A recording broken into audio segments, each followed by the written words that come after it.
فقہ میں یہ ہے اجتہاد۔ فقیہ کوئی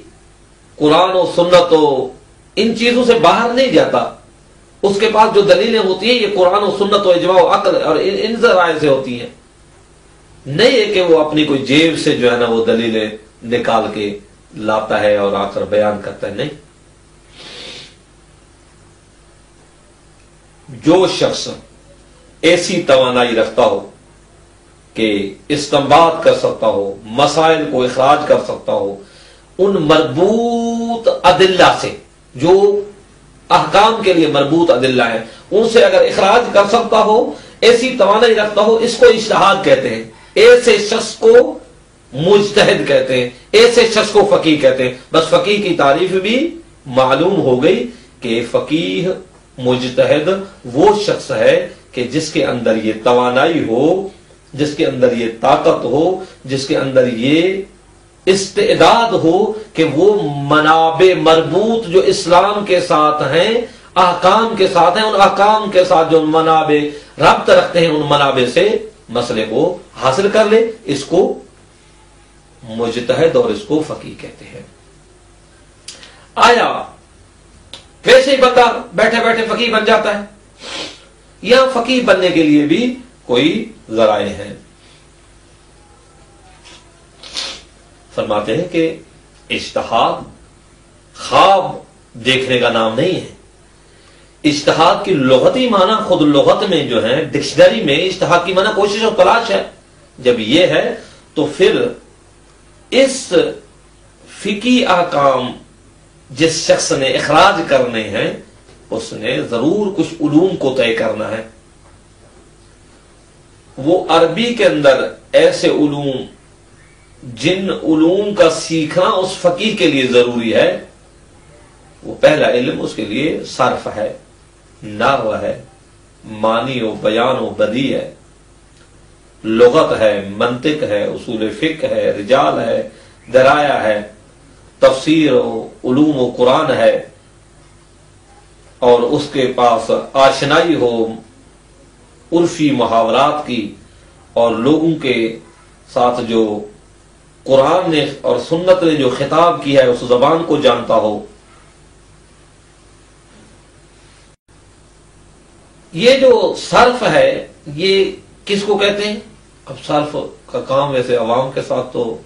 عوام کا تو نہیں ہے، لیکن طلاب عزیز کا ہے، صرف کو جانتے ہیں کہ علم صرف ایک ایسا علم ہے کہ جس میں کلمے کے اندر تغییر واقع ہوتا ہے، کلمے کے اندر ایک شکل اس کی تبدیل ہوتی ہے، ایک جہت سے اس میں تبدیلی واقع ہوتی ہے۔ جیسے ہی اس کلمے میں تبدیلی واقع ہوتی ہے تو اس تبدیلی کی وجہ سے اس کی معنی بھی تبدیل ہو جاتی ہے۔ مثلا پہلے جو ہے وہ فعل ہوتا ہے اور وہ فعل جو ہے ماضی کا ہوتا ہے، جب اس کے اندر ایک کلمے کے اندر تبدیلی واقع ہوتی ہے تو وہ یضرب بن جاتا ہے، تو اس کے اندر معنی بھی جو ہے وہ تبدیل ہو جاتی ہے۔ ضارب بن جاتا ہے تو وہ پھر اس کے اندر معنی بھی تبدیل ہو جاتی ہے، کبھی فاعل کی معنی، کبھی مفعول کی معنی، کبھی ماضی کی معنی، مختلف معنیوں کے اندر یہ کلمے کے اندر تغییر حاصل ہوتی ہے، اور اس تغییر کو پہچاننے کا نام صرف ہے۔ صرف یعنی تبدیلی، صرف یعنی اس کے اندر تغیر و تبدل۔ یہ تغیر و تبدل جب واقع ہوتا ہے کلمے کے اندر تو اس تغیر و تبدل کے ذریعے سے معنی بھی مختلف ہو جاتی ہے۔ اس علم اور اس معلومات کا نام علم صرف ہے، اور اس کے ساتھ دوسرا علم نحو کہلاتا ہے۔ علم نحو کی تعریفیں مختلف ہیں، لیکن مختصر اور مفید اور تھوڑی سی آشنائی کے طور پہ بات کر رہا ہوں۔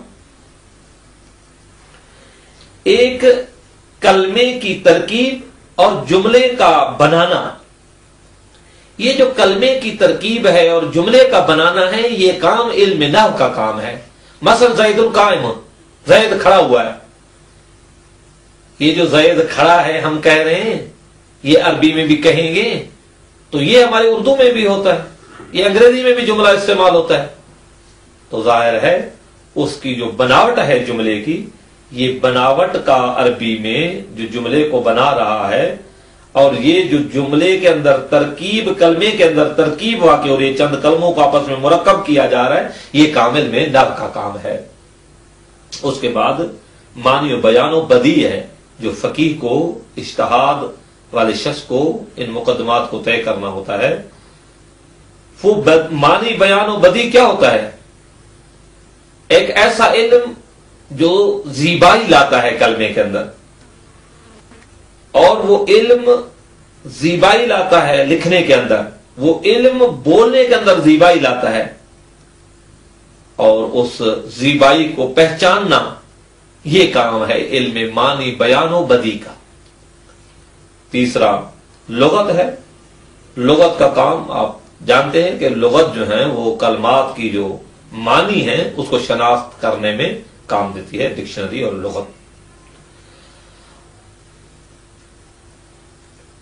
اس کے بعد اس فقیہ اور اس مجتہد علم منطق کو پڑھتا ہے۔ علم منطق جو ہے وہ استدلال کرنا، دلیل کا قائم کرنا، فکر میں خطا کا نہ آنا، ایسا کام کرنا کہ جو اس کی فکر خطا میں نہ پڑ جائے۔ منطق اس کو بچاتی ہے خطا فی الفکر سے، یعنی فکری خطا سے۔ منطق اس کو سکھاتی ہے کہ کس طرح استدلال کیا جائے، کس طرح دلیل قائم کی جائے، کس طرح برہان قائم کیا جائے، کس طرح اپنے مد مقابل کے لیے دلیل قائم کس طرح کی جائے۔ اصول فقہ، علم اصول فقہ ہوتا ہے جو انسان کو شناخت کراتا ہے کہ احکام شریعہ کو کس شیوے سے استنباط کیا جائے، کس طرح سے استنباط کیا جائے، کس طرح سے ان احکام شرعی کو اخراج کیا جائے، یہ علم اصول کا کام ہوتا ہے۔ اور رجال جو ہیں، رجال کا کام یہ ہے کہ حدیث کے اندر جتنی بھی شخصیات بیان ہوئی ہیں ان شخصیات کی آشنائی کراتا ہے۔ علم رجال کا کام حدیث کے اندر جتنے افراد استعمال ہوئے ہیں ان کی شخصیت کیا تھی، یہ شخص کیسا تھا، یعنی روایات اور اسناد جتنی بھی وارد ہوئی ہیں ان شخصیات کے اوپر جو بحث کر رہا ہوتا ہے وہ اس کو علم رجال کہتے ہیں۔ اور اس کے بعد درایت، علم درایا اس کو پڑھنا ہوتا ہے۔ یہ جو درایت ہے وہ معنی کا پہچاننا، مفاہیم احادیث کا پہچاننا، اور ان صحیح اور غلط احادیث کو ایک دوسرے سے جدا کرنے کا کام جو سکھاتا ہے وہ علم درایا ہے۔ اور آپ جانتے ہیں کہ اسلام میں بہت سے لوگوں نے پیسے لے کر احادیثیں بنائی تھی۔ جب ظاہر ہے ایسی احادیث بھی اسلام میں ثبت ہوئی ہوں تو ظاہر ہے ان کو اور ان صحیح احادیث کو جدا کرنے کا بھی ایک طریقہ ہو تاکہ شرعی احکام جو ہے، شرعی حکم جو ہے وہ صحیح طور کے اوپر اخراج ہو سکے، احکام حکم شرعی جو ہے صحیح ہمیں وصول ہو سکے۔ یہ جو صحیح حکم وصول ہمیں ہو،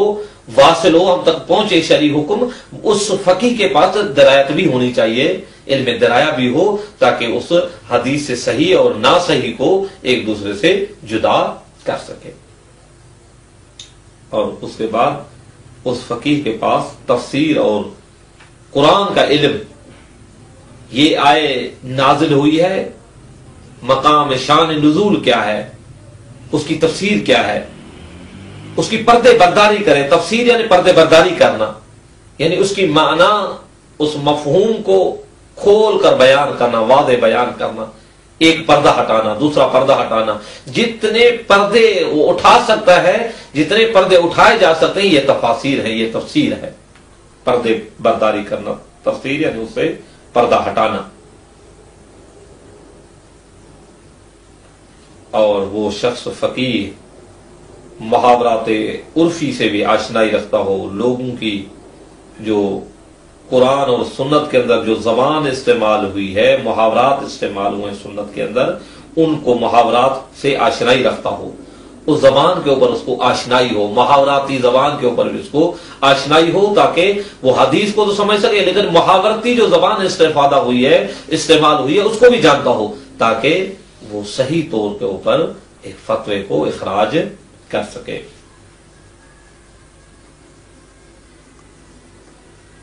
اور وہ شخص فقیہ آشنائی رکھتا ہو ان باتوں کی اور ان نظریات کی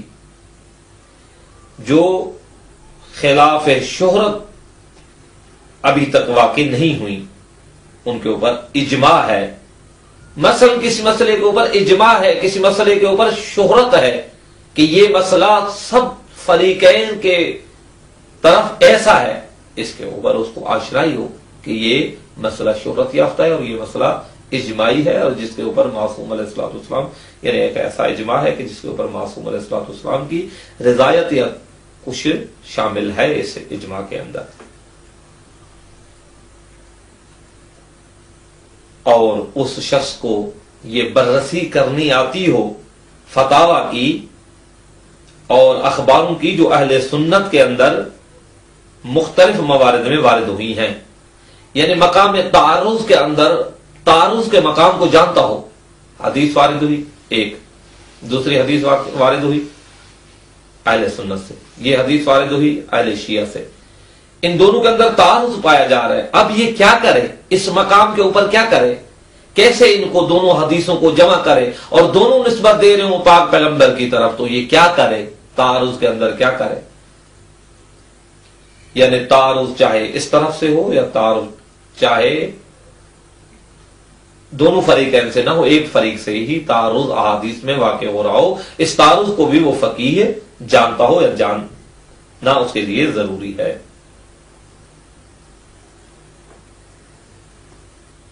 اور یہ شخص استنباط احکام شرعی کے اندر اتنی تو تمرین اور تلاش رکھتا ہو کہ اس کو استنباط کا ملکہ حاصل ہو گیا ہو، یعنی ملکہ یعنی دو اور دو کتنے بنتے ہیں، فوراً بغیر کسی اس کے کہہ دے چار بنتے ہیں، یعنی اس کے اندر ایک ایسی قوت، ملکہ ایک ایسی قوت ہو، ایک ایسا اندرونی قوت ہو کہ اس قوت کے ذریعے سے وہ شخص ان علوم کو مد نظر رکھتے ہوئے اس کے اندر کیا کرے، فتویٰ دے دے۔ البتہ ملکے کی معنی جو علمی ہے وہ میں بھی نہیں کر رہا ہوں اور اس کو میں ترک کر رہا ہوں۔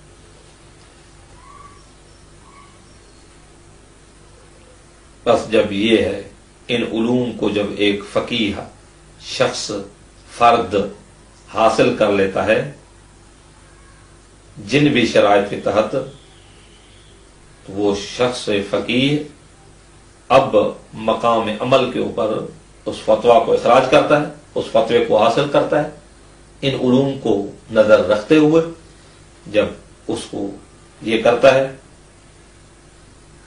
تو اگر اس سے غلطی بھی کیوں نہ ہو گئی ہو پھر بھی وہ شخص معذور ہے، کیونکہ اتنے علوم اور اتنے مقدمات حاصل کرتے ہوئے اس سے غلطی ہو چکی ہے۔ یہ غیر معصوم ہے، اسے خطا کا امکان ہے، لیکن پھر بھی معذور ہے کیونکہ اس نے یہ ان علوم کو مد نظر رکھتے ہوئے